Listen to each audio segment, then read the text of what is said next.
Fantastic. Okay, so we got this. We got everyone's consent because Zoom said that the recording was in progress and it blasted through my speakers and almost blasted out my eardrums. So that being noted, thank you guys for your time tonight. We really appreciate it. Travis and myself are going to be going through some advanced NMAP techniques today. Travis has his screen shared out. What he's going to be doing is obviously hitting on that and then popping into our pen testing lab that we have. You'll go through some things in Kali Linux, that kind of stuff. Will probably take what, Travis, about 30 to 45 minutes going through that content, right? And then open up to questions and that kind of stuff. Cool beans? Yeah, probably. There'll be a lot of good opportunities for questions throughout as we're waiting for scans to finish in real time. Okay, But stupendous. Then take it away, good sir. all right, so I'm excited for these every week, but I'm really excited about NMAP because if you were here last week, we talked a little bit about just some of the tools that are used so ubiquitously in the industry. And for me personally, as a penetration tester on network pen tests, I spend a good 60% of the entire engagement living in NMAP. And it's not the only way to do it. There's, if you talk 20 different pen testers, you'll find 20 different ways to do certain things. But I have found NMAP to be a phenomenally useful tool for not just host discovery and port scanning, which is what it's traditionally known as, but even for deeper vulnerability analysis and even traditional vulnerability scanning, because you have so many options to really tailor how you want that scan to function. You have the ability to go as fast and aggressive as you want or as slow and sneaky as you want. And in a lot of cases, more and more we're seeing, especially well-segmented networks that have intrusion detection systems, intrusion prevention systems, there are controls in place where you may be getting blocked without even knowing it. It may appear to you there are no hosts available in that particular subnet, but really it's just that your scan is getting picked up and it's coming back to you with false values. So being able to identify some of those areas, some of those things that might be tripping you up could open up a whole nother section of the pen test that you weren't even necessarily aware of, and something that maybe you wouldn't have even been able to see with something like OpenVAS or Nessus unless you really got in there and tailored it. But just to back it up, I'm not exactly sure how much familiarity everybody here on the call has with it. So at the very basics level, kind of expecting you to have a fundamental understanding of at least the OSI models, an idea of how networking works in general, and a little bit of understanding of the Linux command line. Any commands that I do run, I do have listed all out for you here in Markdown, so it's easy to go back and reference it. We'll share this page out here towards the end of it. But what we're going to do is take a look at what are the really common flags, the core functionality that you want to use, that you want to know, or at least the ones that I like to use. And I'll talk about why there are some things that you may have heard of that I specifically do not have on here as well.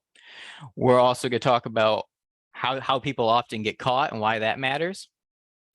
And then we'll look at utilizing the NMAP scripting engine, which is one of the most powerful things about NMAP, is that there are literally thousands of scripts that are out there publicly. They're all open source. You can contribute to them if you want to. They get added into the core distributions, and they can do all kinds of cool stuff. We're going to look at a lot of really neat ones, and I've even got some examples on here. So the way that I'll be presenting this, I'll be bouncing back and forth a little bit between this public Notion page where I've got a lot of the info, a couple databases that you'll be able to filter through later to do some quick referencing. And I'll also be filtering to a couple different virtual machines I have here. One moment, log me out.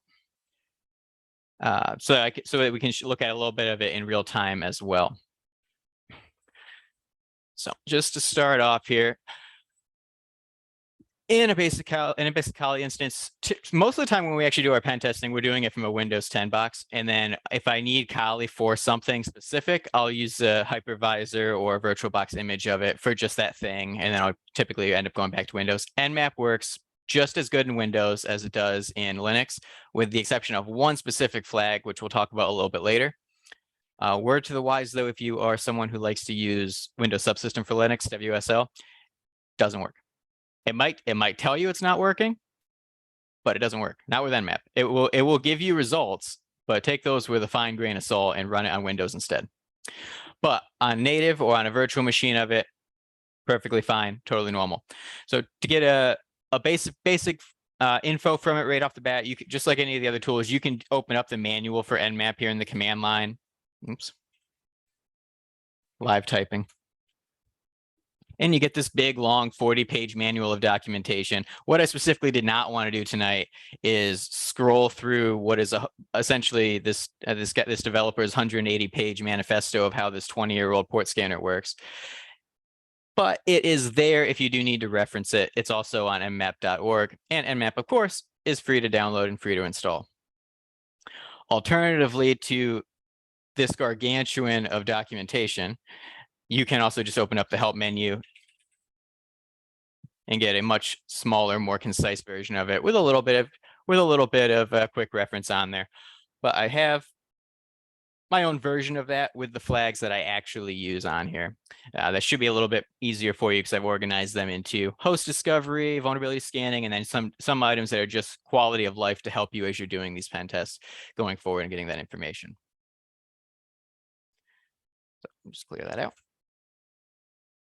So let's talk about first, what are some of the ways that people go wrong when they're using NMAP? And what you'll see a lot of times, especially for people who are coming in new to cybersecurity, they've learned on VulnHub or TryHackMe or Hack the Box, you're going to see a lot of scans like this. T4 or T5, super verbose. They want to enumerate everything. And then they just blast away at whatever their target is, right? And they go and they hope for the best. I don't want to DOS those poor guys who are hosting that free target for us right now. You can do that. And if you're in a lab environment and you're just trying to get some information back, and you're in a certification test and it doesn't matter, there's nobody stopping you, you're not going to get your IP banned, by all means, scan everything full bore, full speed, get as much information as you want. In real world penetration tests, that might not always be the approach that you want to take. So there is sometimes a difference of understanding of what a penetration test actually is, and different people, different organizations will use that term a little bit differently. And if you look around on LinkedIn, a lot of times you'll see people say like, no, you have to be added to access control lists and you have to be whitelisted and all that. And other folks take more of a black box approach to it. And the way that we operate is we're trying to replicate a real malicious actor that has gained access to the internal environment of an organization. Christian? Real quick item here. So actually, Christina made a really fantastic point there. So is there any way we could increase maybe the text resolution or size a little bit here? This way it's a little bit easier for folks to see. I can imagine, especially with like compression, that kind of stuff, that might be one of the considerations. Yeah, so let me mess with that display just a second here. Okay, cool. I was about to say, so you're accessing that through Screen Connect, right? Yep. So what you could do is just change the size and resolution of that Screen Connect window, right? And that Windows VM if you want locally. That might help. Okay, let's see.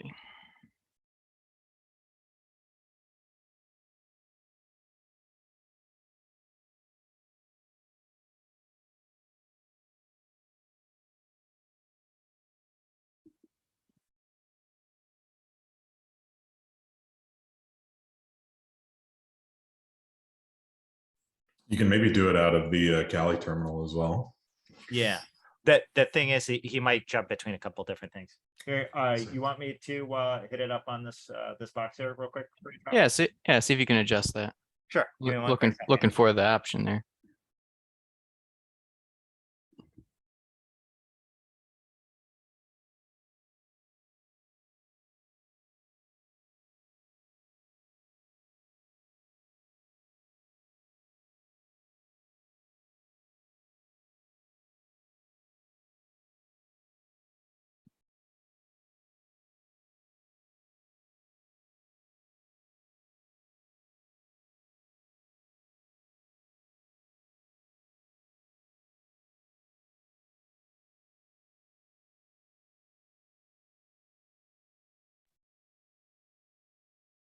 You might hit me a hotkey to get out of the VM on that.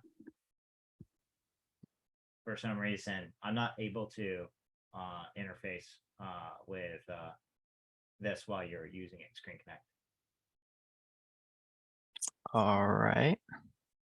If you want to Dennis's point, you can just bump it up in the terminal right now.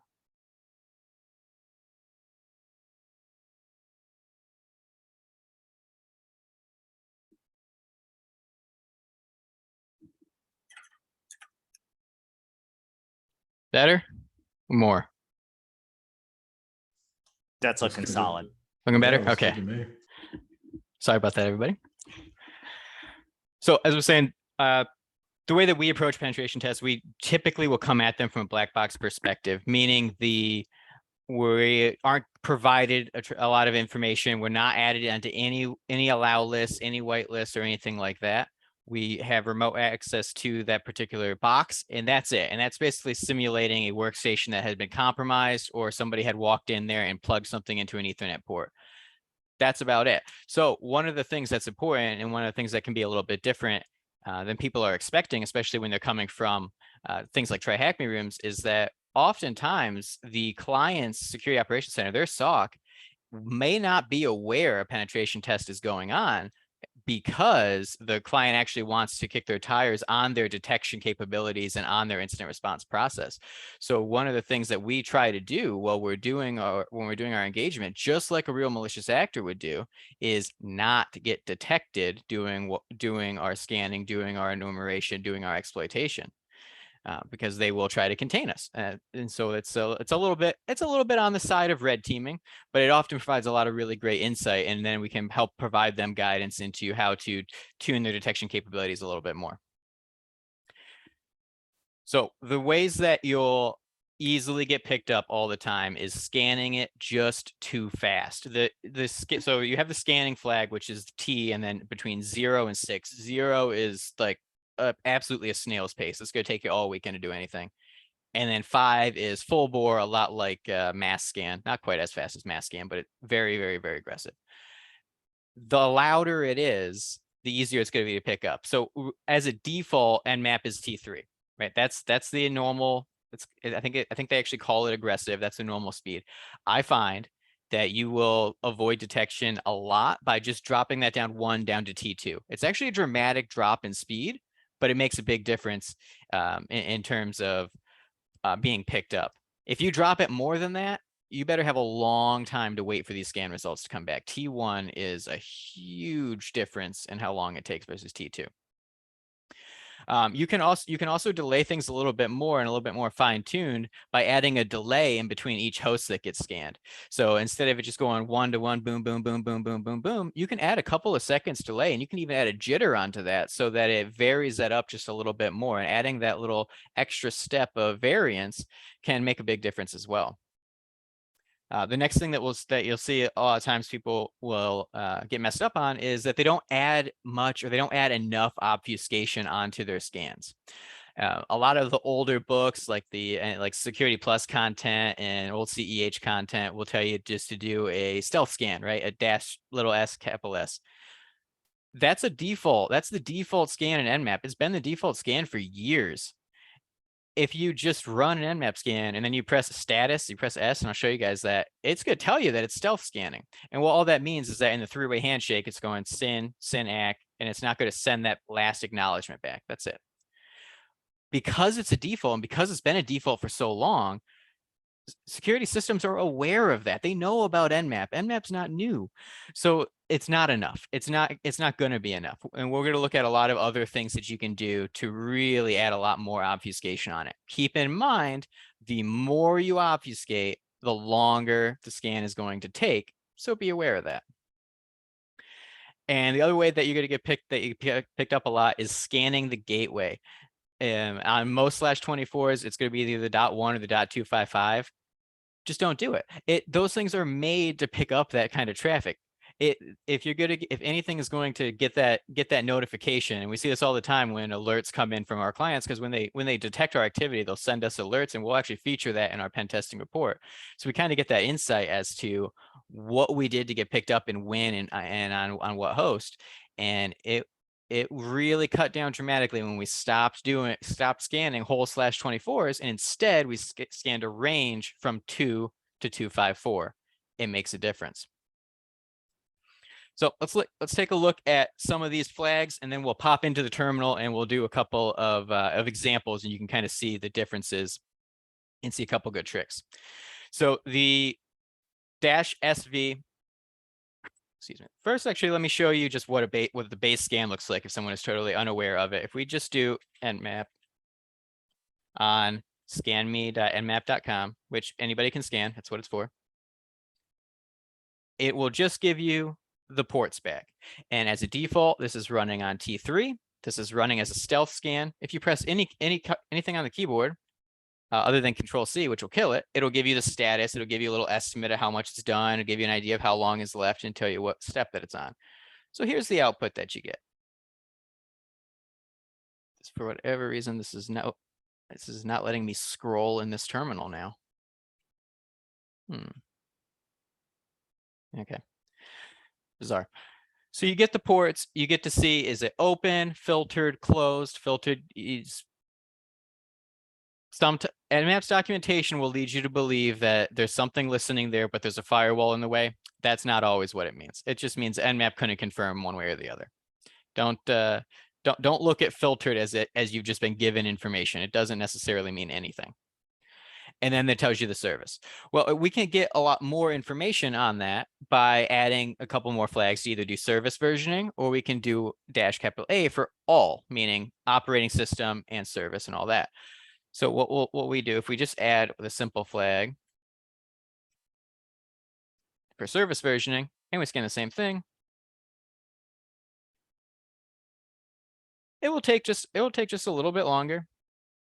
But this time it's going to do more to version what type of software and what versions, if it can, is running on each of those ports. And that can give you a lot more information that then you can do your analysis onto.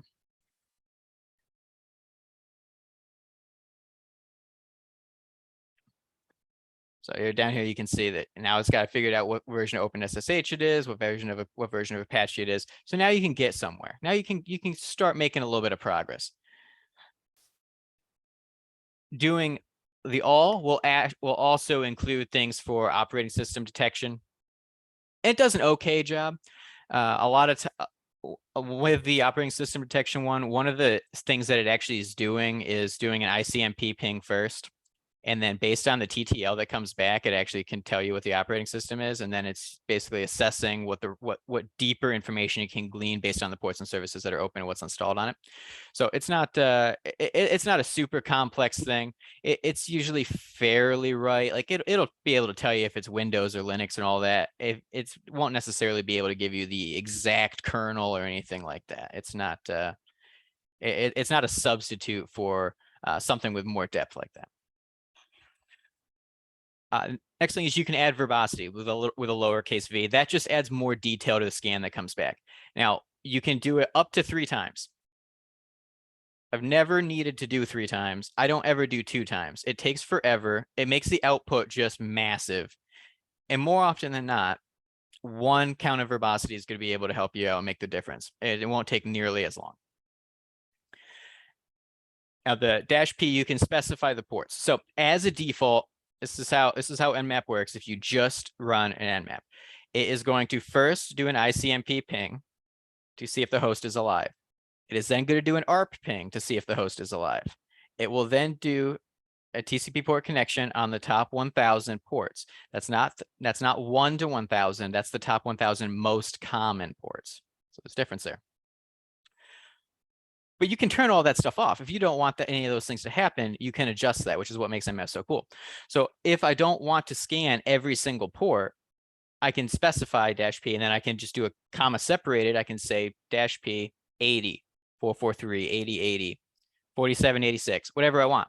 This is super helpful when I want to do maybe blind discovery. I'm trying to figure out what in this /16 actually has hosts on it. But I don't need to scan 1,000 ports to tell me if something is alive on that network. I might just scan something that's really common, like port 80. And then if something on that subnet has port 80 open, Okay, cool. Then I know that there's at least something is alive there. I can go back and look at that one with a little bit more depth. Or maybe I just want to just look for 4786 and get an easy win with a Cisco Smart Install exploit in the first 15 minutes of a pen test. You know, it gives you those options, gives you that tailorability. Now the in list and output files, this is awesome. And I've talked to a lot of people on who reached out on LinkedIn and stuff, and they weren't particularly aware of this function, or at least how to best utilize it. So what I'll show you here is on this other virtual machine that we've got. So this is a scan that I ran earlier just so that it would finish in time. And what I did here is service versioning, 1 dose of verbose. This is just a fast scan. I only did it so that it would finish quicker. I don't use capital F. -il means in list. So in the directory that you're in, if you've got a text file that has a list of targets in it, in this case, I have this text file right here with 4 of them in it. It will just read that and it will do all of those. So this can be tons of different subnets. It can be a bunch of different /24s. It can be individual hosts. You can also do it if you needed to do a range. You could do that 2 to 254 like that, and then you can add more and more and more and more. And then you can output the results into different file types. So you got a few options here. You can output it into a text file, and it just dumps all this information into a text file, which is marginally helpful. What I really like to do is put it out into a XML. And the reason that I choose XML every time is because I can take that and I can import that into a couple different other programs that are also free and open source, one being Legion that Go Vanguard develops, and one being ZenMap, which the NMAP guy develops. And these just give you a graphical interface where you can sort through all the tons of data and get a good picture of it without scanning through the whole command line. So this is ZenMap. Again, it's free. You can download it the same place as you do NMAP. If I just open the scan, which I put on my desktop right here, pops in, and look at that. Look how pretty that is. It tells me what hosts were there, what ports are open versus closed, whatever versioning information that was able to come up. And I can also search by services. So if I've got hundreds of hosts in here and I just want to focus on one thing at a time, maybe I want to go and I want to assess everything that's on port 80 and I'm checking for default credentials. I'm in that phase of the engagement, right? I can go here and I can just get a list of everything that's got port 80 open. Really, really handy, really big time saver.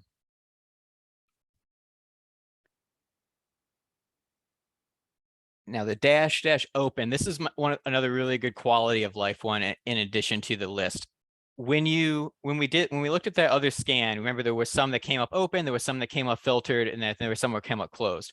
Maybe I don't care if something is filtered or closed. I only want to know if it's open, right? If I'm scanning a whole /16 and I'm looking for one specific port, I would rather have no results come back than have 4,000 results come back saying it's closed. So -open will only provide that particular input. So if I went back to this terminal here, which is given scrolling issues when I zoom in, I'm sorry about that. I'll put it in the command and zoom out again.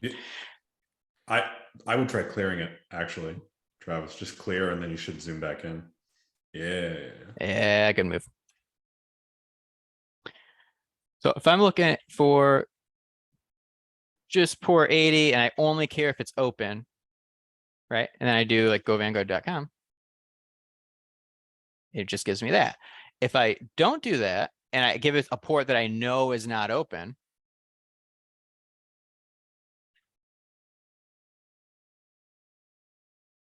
so it'll tell me when it's open, it'll tell me when it's filtered or closed. So by just filtering to what's open, big time saver, a lot easier to read, a lot easier to import, good quality of life thing. I'll just clear it every time now. Thank you, Dennis. -- script for the NSEs. The whole next section of this, we're going to look at all those different scripts. There is a zillion of them, but I want to take a look at obfuscation. We'll go through these obfuscation things, get an idea of what they do, and then I'll stop for any questions here for a moment. So dash, and then the other one, -su. If you just put in the port, it assumes TCP. You have to specify if you want it to be UDP. You can do TCP and UDP in the same line. It doesn't matter. You just need to specify it. Same with IPv6. NMAP can do IPv6 scanning fairly uncommon. I need to do that. There's only a couple of times that I've actually had to do it just because it wouldn't resolve any other way, but a little bit of a niche thing, but -6 is a pretty easy flag to remember. So in the obfuscation section, this is where the more advanced techniques really come into play here. So we talked about timing already. So T2 is what I certainly recommend. Fragment, the -F. This is the flag that does not work well on Windows. And it will tell you that it doesn't work on Windows if you try to run it from there. Works on Linux, great. What this is going to do, instead of sending a complete packet, it's going to send chunks of this fragment along. Now, in itself, it doesn't do great. Again, this is an old technique. It's been around a long time. They're aware of it. But it has phenomenal synergy with this other flag right here, which is --data length. What this is going to do is you're going to specify how many bytes of randomized data you want appended on the end of each packet. And when you fragment them, it appends it on the end of each fragmented packet. So every single packet looks different. They've all got a different signature, which is really neat. If you also combine that with this guy here, randomize hosts, then it adds a lot more confusion to what's going on. So if you were going to scan a /24 traditionally, when you don't randomize the host, it's going to scan the .1, then the .2, then the .3, then the .4. Well, IDSs know to look for that. They know if you're scanning everything in order, that's obviously a port scan or obviously a vulnerability scan. If you randomize the host, then it'll do like the .17 and the .3, then the 254, then the 221, and you can do that with all these fragments of packets, which are going really slow, and they all look different. A lot of times that will stay underneath the noise floor on the network and not trip off any bells or whistles. You can take that even a step farther. A lot of places now, a lot of organizations I've seen, in fact, the last 3 internal pen tests I've done have totally blocked ICMP pinging on the network. So anything that does that sends out an ICMP ping for host discovery, it comes back with nothing. So and that's the first thing that NMAP does. So you may want to turn off ICMP pinging. -PN just says don't do it. Same thing with ARP pinging. You can disable that as well. If you're fairly confident that it's there, that the host exists there, then you really don't need it. It's not going to get you a whole lot more information than the other scan isn't going to. And it's gonna make the scan take a little bit longer because it's not trying to discern if a host is alive before scanning. It's just going to do the scan. But this is usually one of the ones where the ping isn't something that's going to get you detected, but it is something that might make your scan not work. So if you're scanning something and for whatever reason it's just not coming back right, try turning off ping and give it a whirl again. Discovery, ignore, reset. So some IDSs will just send reset packets and they just do it. You say, hey, and it says reset. You know, oh, well, shit, out of luck. You can just tell NMAP to ignore the first one, and that's what this flag does. When it reaches out with the first send packet, if it gets a reset back immediately, it's just going to keep trying.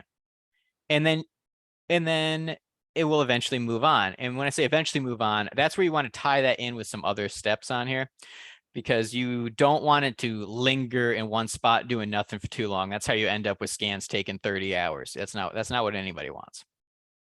So you can add what's called host timeout, where you can specify after a certain number of seconds, if you don't get anything back in 2 seconds, keep it moving and move on to the next host, or 1 second or 5 seconds or whatever you want to do, depending on what time you've got.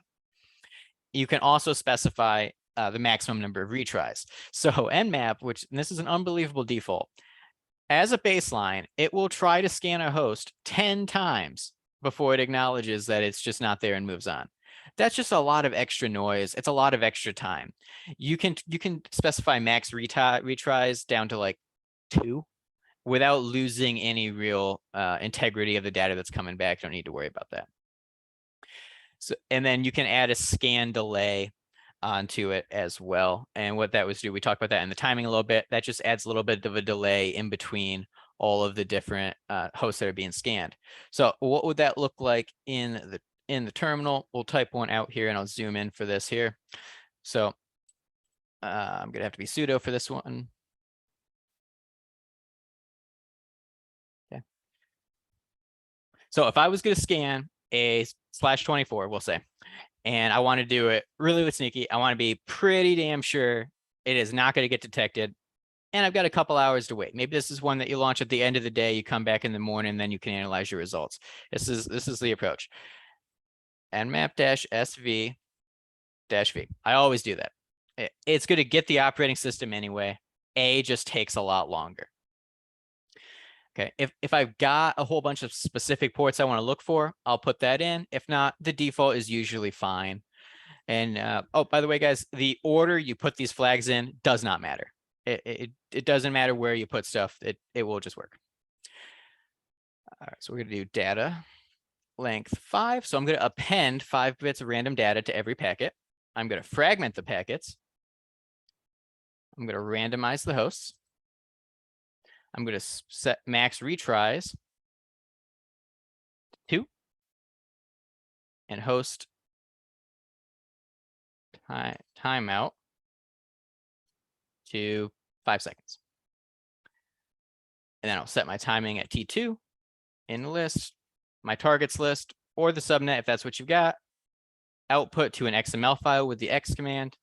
Results. So this it's a perfect question that came in here, right? And Abhijit was just noting an answer here, but I think Travis, this would be great for you to elaborate just more too. Is Nick was saying if these commands have to be written in a specific order, do you know of any cases in which a specific ordering of arguments for Nmap is ever important?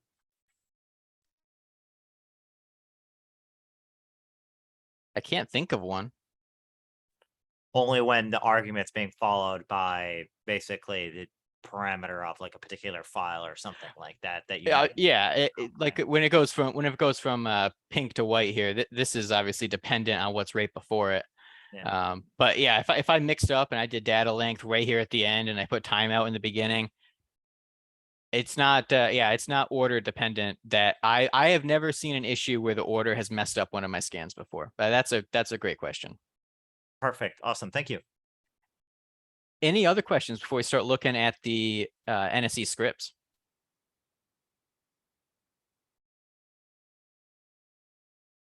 Looks like we're pretty good so far.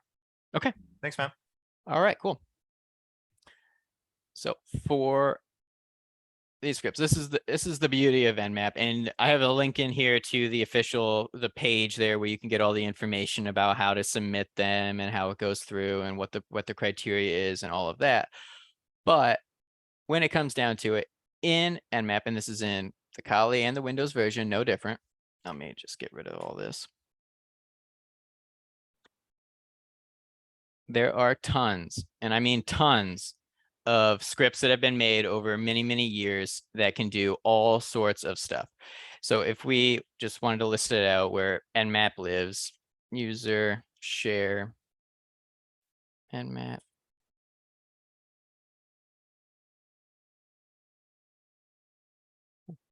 Tons of them. And I'm going to give you a few that I like. I'm not going to pretend that I've tested 4,000 Nmap scripts, right? I'm going to give you like 5 or 6 ones that I use frequently. Important to know, these are not all safe. They are not all passive. They're not even all reconnaissance. Some of these actually exploit stuff. Some of these are brute forcers. Some of these do broadcast traffic in a specific way to get specific things to answer them back. One of the scripts I love to use is one that broadcasts out to detect Jenkins instances. It's a really neat one. Works really good.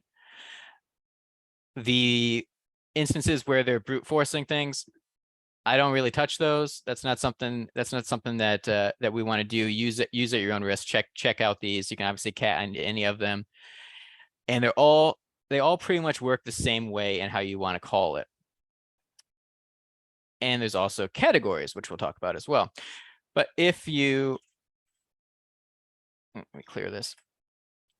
If you forget anytime where all those Nmap scripts live, just locate Nmap scripts. It'll give you this. You can just copy and paste out this directory, pop it right in there. Just a neat little easy Linux trick. The locate command is super handy.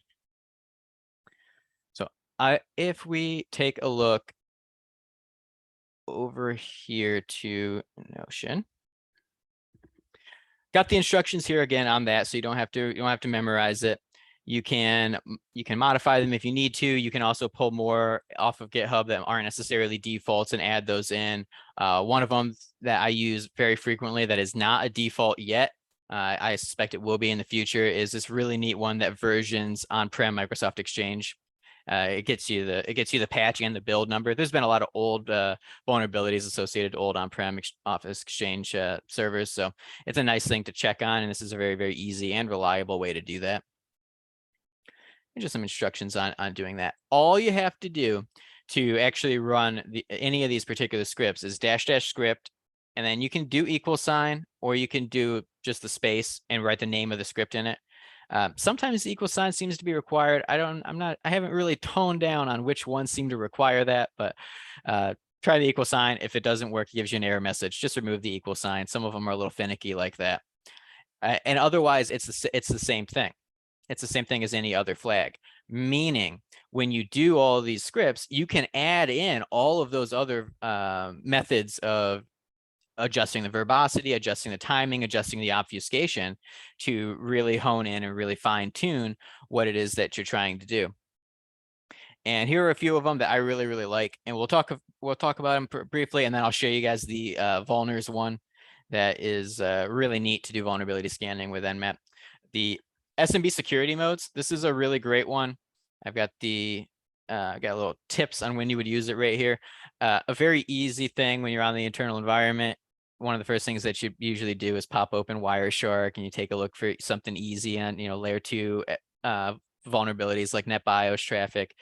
If you see that, you should think NTLMB2 hashes. When you think those hashes, you should think, can I pass the hash? Passing the hash, one of the ways that could tip you off to that would be possible is if something called SMB signing is not required. So if you can use this script to take a look at everything that's running SMB on whatever subnet that you're targeting it at, and it will tell you if SMB signing is either disabled, required, or required and enabled and required. Again, it's not super sophisticated. It is just a quick and easy way to check off if that is going to be a viable attack vector for you, and if it's a security finding that you should absolutely mention in the report. The SMB OS discovery, I've got some more details of that one down here. This is actually a bunch of different NSE scripts specifically for SMB, which will take a look at a plethora of old SMB vulnerabilities. There have been a lot of them, a lot of big name ones like Eternal Blue and Blue Keep and a zillion other things, which we still see all the time. The last time I saw a Windows 2003 server in a production environment was only like 2 weeks ago. It's still out there in the wild. I see your face there, Mike. Yes, Windows 2003 server, 100%. We actually had a Windows 2000 server in January that was mission critical for that organization with a multi-billion market cap. Yeah, it happens. It's scary, but it happens. The vulner script, we're going to take a look at this one. What that's going to do is look at the service versioning. So you need to run it with at least -SV, if not -A. It's going to look at the ports, look at the services on the ports. Based on the versions of the services, it's going to query vulners.com's database of CVEs and tell you if any of those match up. Now, it's not super sophisticated. NMAP can be wrong when it versions things. For sure, don't rely on any one tool. You need to double check these things, do the due diligence on it, especially before you launch any exploits. But if you have a ton of information that you got to parse through, a ton of hosts that you got to do, there's some degree of automation that you have to do. You can't do every single host manually, especially if you got, a /8 in your scope. That's impossible. What's cool about the vulners one is not only will it give you the CVEs and hyperlinks to the CVEs, but it'll actually denote on there which ones have publicly available exploits, which is really handy and a big time saver. Because if a lot of times you'll find a vulnerability that exists theoretically, but like CISA's never seen it exploited in the wild. There's no exploits out there. There's no proof of concepts out there. So how big of a deal is it really? It's somebody's academic thesis project, and that's great for them. But we're trying to make progress on a pen test. We need to actually have things that either have exploits available, or it's something that we might be able to do custom on the fly if we've got a strong enough conviction that particular thing is going to be a safe operation to do. The Exchange versions. I talked about this one a little bit. That's the one that's going to version Microsoft Exchange instances. Super handy, very quick, very easy one. You can actually run that with the vulner script. You can actually run multiple scripts at the same time, just with a comma. So you can run it, have it version it, and then you don't have to even Google. You can be that lazy and just have it check for you if that particular build has CVE to it. Really handy. This is actually 3 scripts here in a row related to network file shares, where sometimes they're just enumerable. Sometimes they're out there. You can access them. You can list them out. You can even try to mount them. So when you do see NFS out there, it's worth a shot. It's not something that you might get lucky time to time, but it's very quick and easy to check. So it's worth checking. And the Broadcast Jenkins one is a personal favorite of mine. I found this one looking for a different script a few months back, and it's just really neat. It just pops up, lets you know where they've got a Jenkins instance, which is for their software development. And older versions of Jenkins, and we see a lot of old versions of Jenkins, are riddled with issues. And there's entire pages on like hack tricks and guides out there on pen testing, just Jenkins. So it's usually one of the things that's a little bit more juicy, and it's worth spending a little bit more time into. But let's take a look at running that vulner script. So if we'll just do a simple one here, and I'm gonna do T4 on it, just because we wanted to go a little bit quicker for the sake of this demo. And we do script.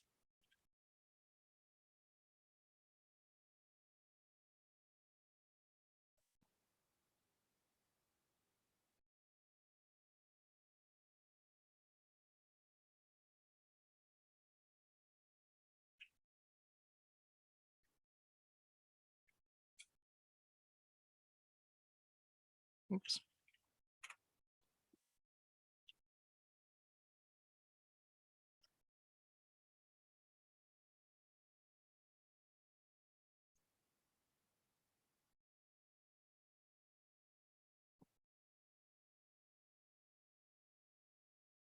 All right, I'm not going to troubleshoot live. I'm going to switch to the other box. Bear with me one moment. Not a problem. While you're doing that, one of the things that Nicholas actually called out posted a hyperlink to hyon.coffee with their NMAP cheat sheet. Fantastic reference. I went through it and I was just triple checking it and all that kind of stuff. I put that reference, thank you, Nick, and in the bottom here, where Travis had a couple of those resources. It's fantastic. There's obviously some overlap between these two resources. I would say that one of the things it doesn't hit on too much, and understandably so, because most people don't think about NMAP in this regard, but is the use of the NMAP scripting engine and how powerful that is, right? Beyond the port scanning. Again, certainly it's awesome. One of the things I did find, by the way, Travis, real quick, go back to the advanced NMAP techniques that I did add in here that we didn't have explicit. Go up to the top mistakes that lead to detection. I just put a quick call out, yeah, right there, about being careful about using the unsafe argument. That was in that cheat sheet, right? That's a really good pro tip there, especially for newer folks. So I wanted to make sure I included that. So thank you guys for that's a great point. that feedback and improving it. We'll continue to add more to it. All these scripts I put in here, by the way, they're not going to crash anything. That's why I put them in here. These ones are safe, but yeah, that's a really great one. Wait. You're not setting people up for failure, like playing a joke on them, like Mike here? Not this time. I'm just kidding. Okay, cool. All right, so this is back here. Let me make this a little bit bigger. So this is what you get from that particular script. So before we could see that it had OpenSSH on it. Now we can see here's the CVE. This is the CVSS score. Those are a topic for another day. What they mean is a little bit arbitrary sometimes.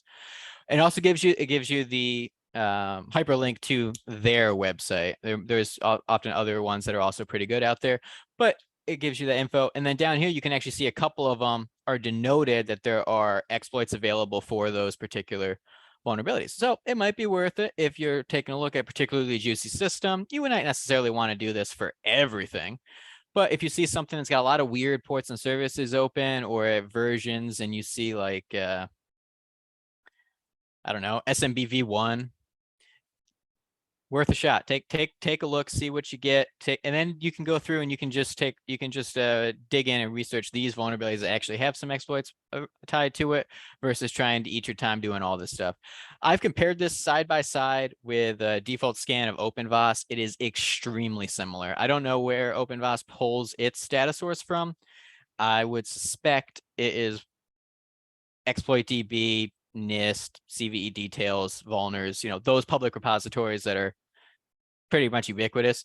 I think Tenable has their own proprietary one that's got a little bit more details in it that you get with the commercial Nessus, but for the most part, it's pretty good.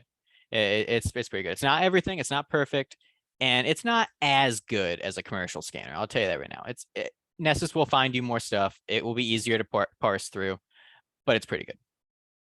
One note about this one, if you output this into a text document or into a text file or to an XML, you will never be able to read it again. All of the spacing gets totally destroyed. And it will not port that information into ZenMap. You're better off doing it on a couple hosts at a time, reading it in the terminal when you do need it. Or what I'll often do is, if I'm looking at specific ports, I'll make sure I denote that specific port. So I don't need all these vulnerabilities that OpenSSH could be hit with a denial of service from 15 years ago. I don't care. I'm not going to do a denial of service in the engagement. Maybe I'll add that in and give them that information a little bit later. But in this case, this is a web server that's hosting something. I'd rather look at port 80. I might just denote, just check port 80.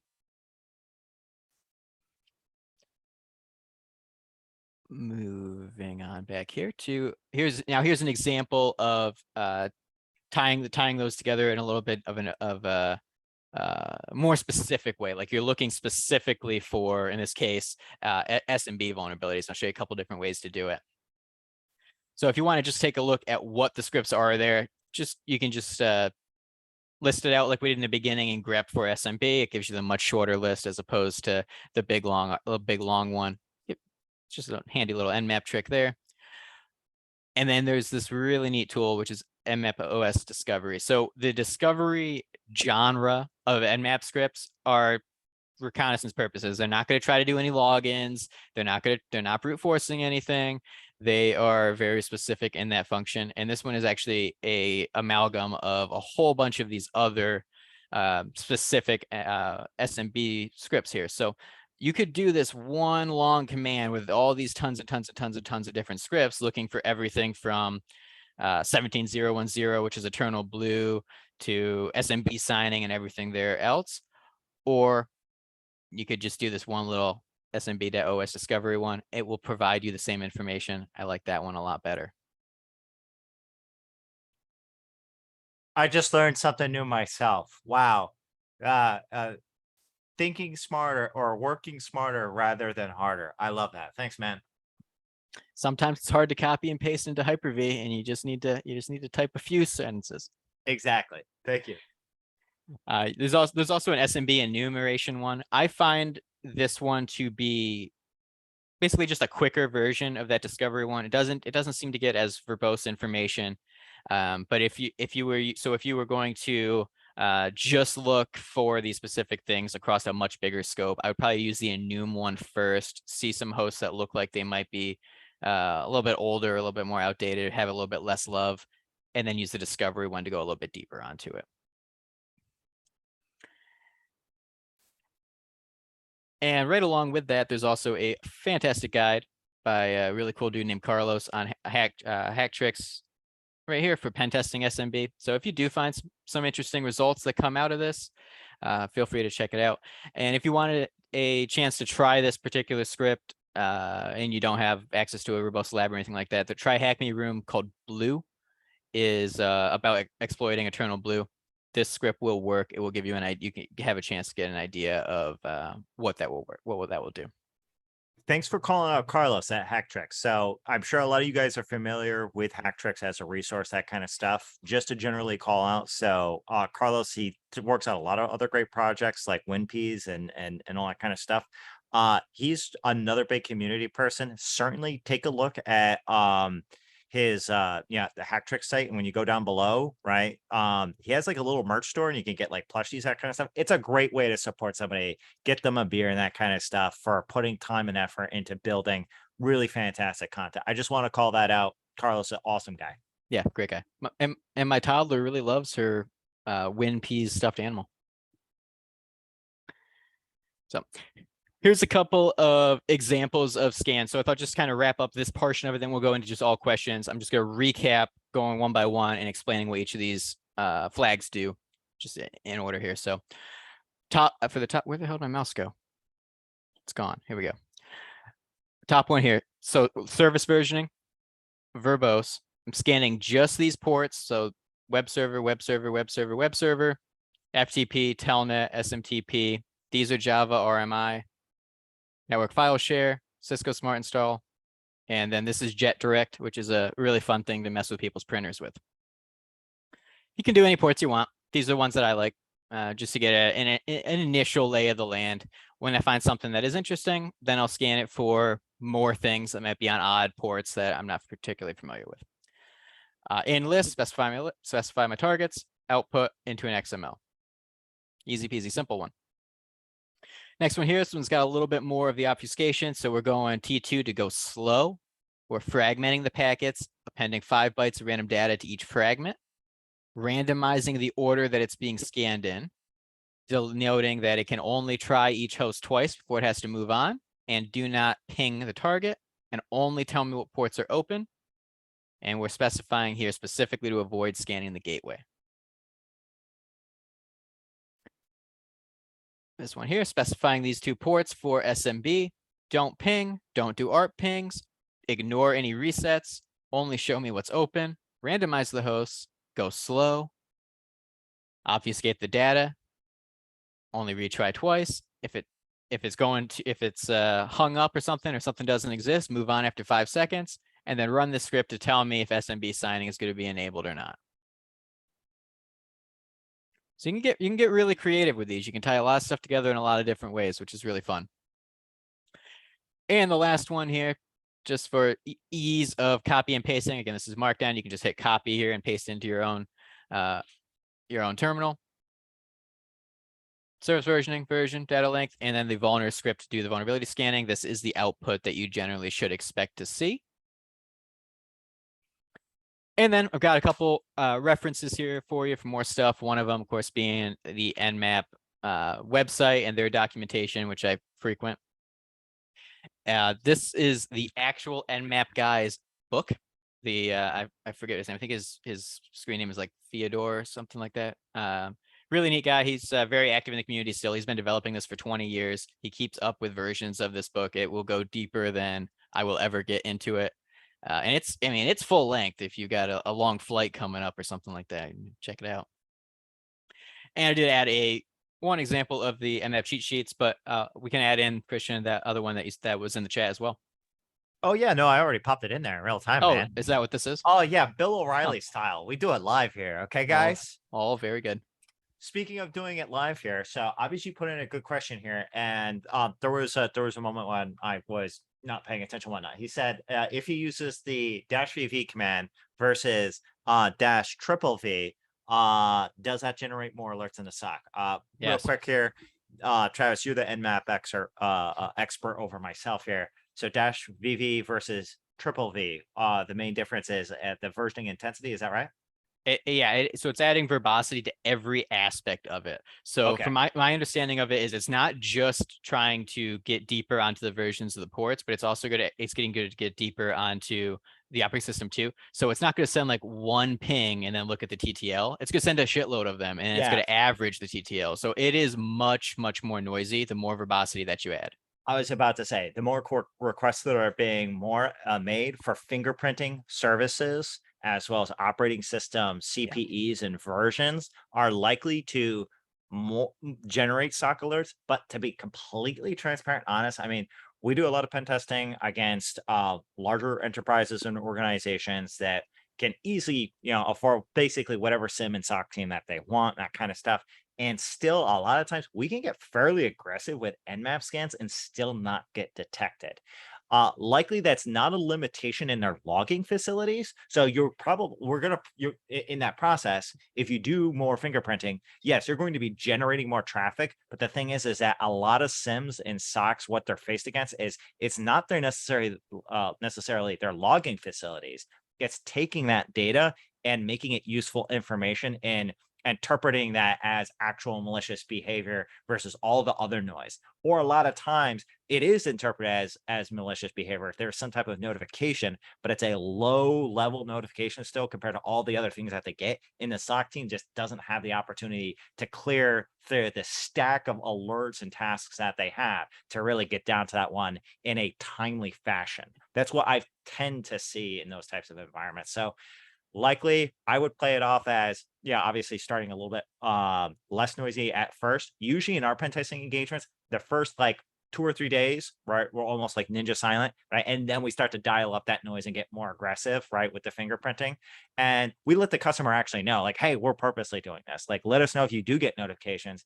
And then this way we can feature that evidence in the report, right? So I think that's is a fine thing to do, like a couple days into a pen test. One trick I didn't mention related to the noise is you're better off starting off scanning the subnet that you're on. That way you don't have to go through a gateway. You typically don't have to go through an IDS or anything like that.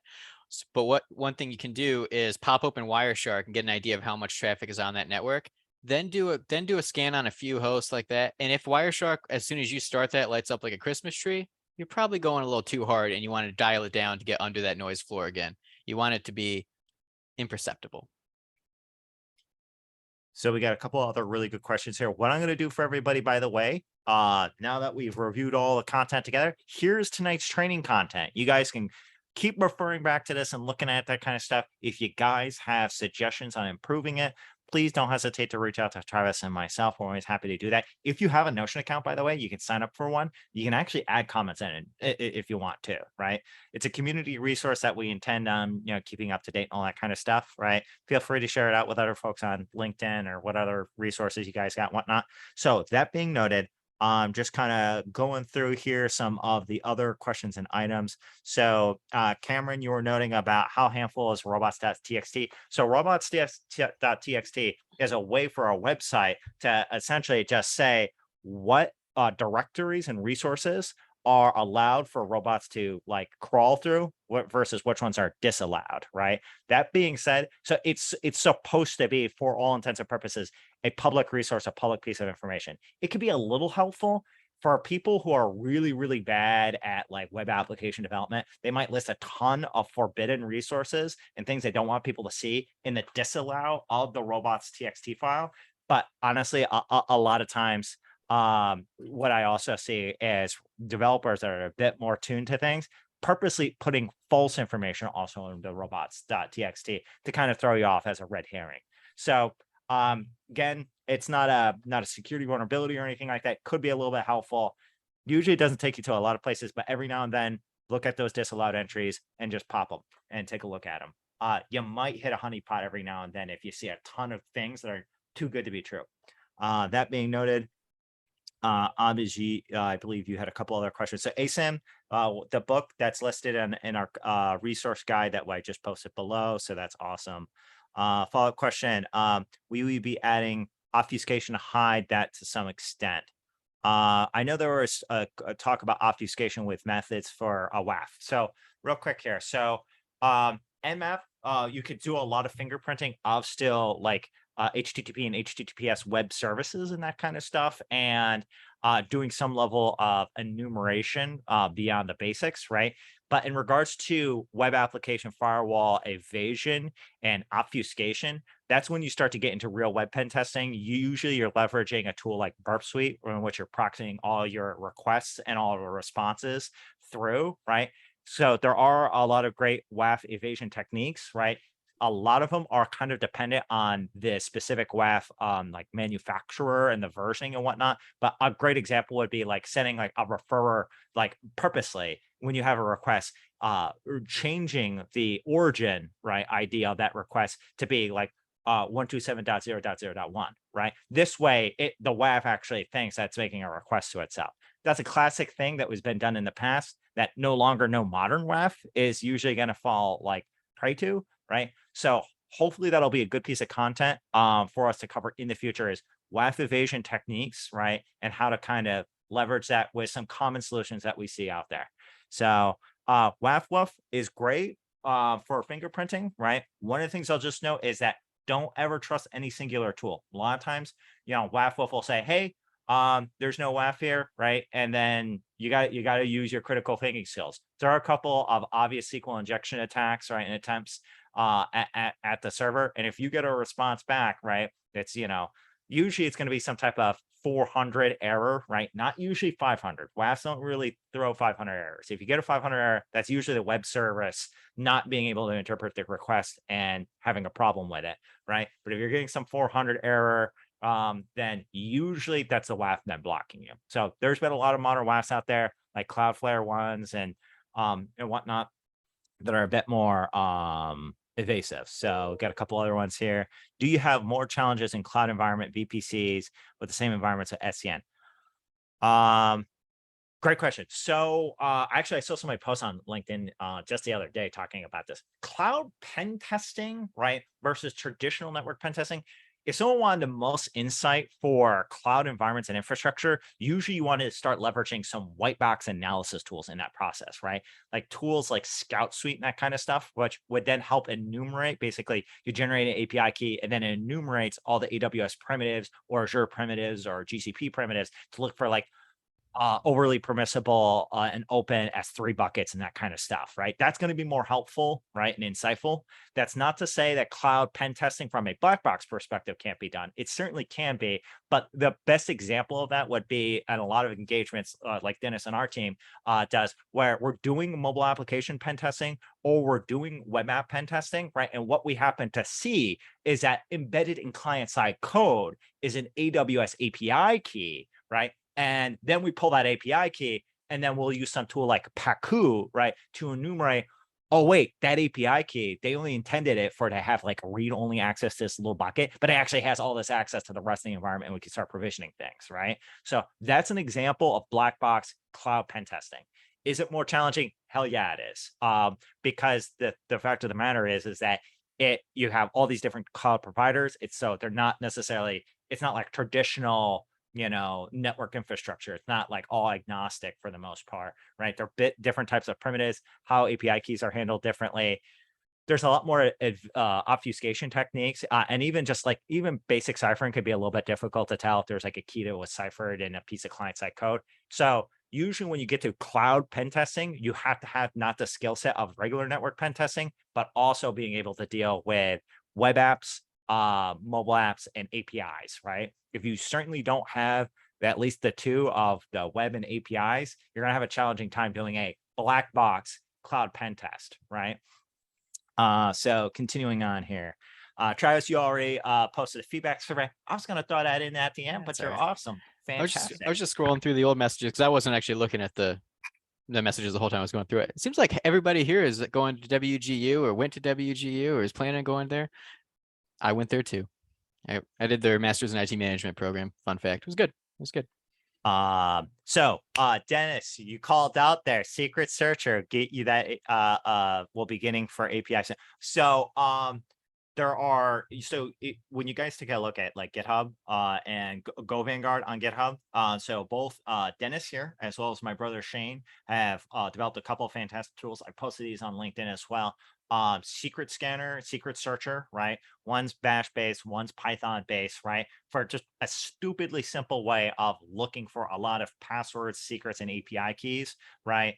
And just basically any just kind of data you want, right? A bunch of like, text files, some, decompiled, APK from a mobile application, or some website files that you download in Chrome, like you hit save website and that kind of stuff, and then run against that. And it just searches through those contents there.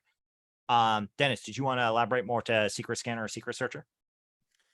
The only thing I said was it's going to be getting an API soon, mostly because I needed to have an API.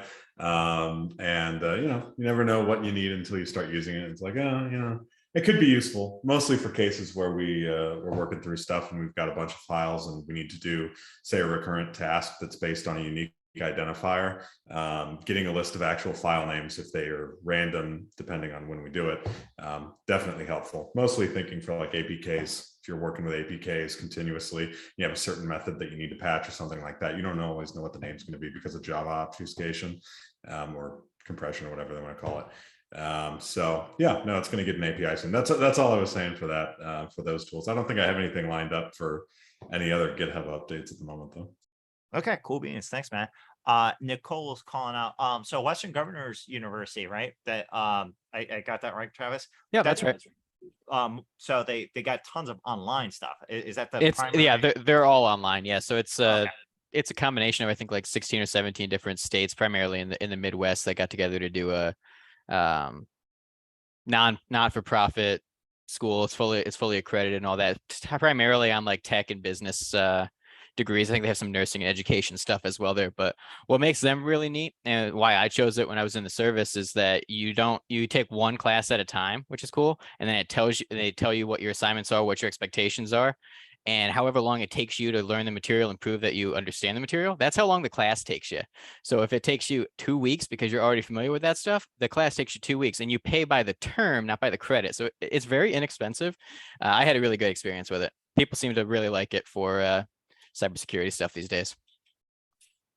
Cool. Excellent. Thank you for that additional note there. And then any other great questions? By the way, if anyone wants to unmute yourself and pose a question, throw it out there, have a small discussion item, we're happy to do that before we jump off here. No? Okay, fantastic then. So one last item before we let everyone go. So Mike, you were saying that you were looking at my site. Was that the Enclave one I went at? And did you see what I was talking about?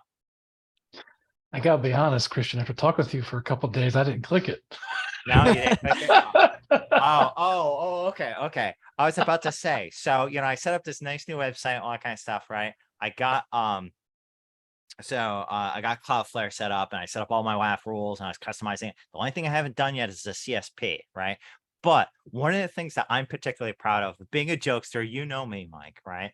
Is I was playing with some of my headers here, right? So take a look at this, right? So I would say, by the way, if you guys have the opportunity of architecting systems in the future, cool note, put red herrings in place, right, to throw off malicious actors and pen testers, right? It makes their jobs a bit tougher, right? And more, you're able to be a bit more evasive and slow them down. Okay. Certainly a bunch of tricks and gimmicks will not prevent a malicious actor from breaking into an environment, but it makes their jobs tougher and demoralizes them, right? And when you're on the blue team side, sometimes that's kind of part of the objective there. Okay. So anyway, so I got right here on my own site, right? So I wanted to put the X powered by just to mess with people as like IIS like 5.1, super ancient, super old. And then I thought to myself, but someone's going to scan it. They're going to actually think it's IIS and start attacking it. So I went for hamsters on a wheel for right now for that one.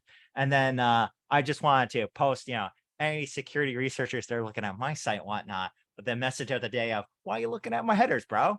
So again, just having a little bit of fun with people. So my hope is, Mike, that later down the road, I'll be able to challenge some folks like yourself on LinkedIn and say, hey guys, pen test my site, try to break into it. And if you're able to break into it or you're able to get something good, $250 a Hack5 gear your way. Yeah, I had a couple of posts of OSenting me right when I was on vacation, and this guy actually did it. He found me. I'm like, wow, okay, well, that was scary. I love that. I saw that. That was really good. Honestly, I really wanted to contribute to that one, but I really didn't have the time to it. But the person found it through the buildings, right? They were comparing the images, right? Because obviously the first thing I did just briefly was I just pulled the XF and I was like, shit, there's no XF here. So that's not helpful. I was hoping you had XF in there, or you did something like what do they call that? I always mispronounce it. Steganography, right? The embedding of images within images. Yeah. So you're worried about that. Yeah, Rick Astley. Yeah, that makes sense. Okay, so then to that, one last roll call. Any questions, concerns, thoughts? Okay, no. So then again, Travis posted in our chat here for you guys our feedback form. It's really important. If you guys want to see certain types of content, you want to see us adjust our style, right? You guys want us to, you know, maybe you're interested in covering a couple different topics, right? We're always happy to, you know, to do that, right? This is not about like us, you know, providing this just boot camp style thing or just this force-fed content type of thing. What we want to do is the audience that continues to come back every week, provide as much insight and value to you guys. So be sure to let us know what's important to you, what intrigues you, right? Where we can help provide insight, and then we'll adjust our training schedule and content to that. So with that, team, thank you so much for your time. Really appreciate it. Hope everyone has an awesome night. Bye now. Take Thank care. you. You have a great one. You too. Great Bye now. presentation, by the way. Thank you.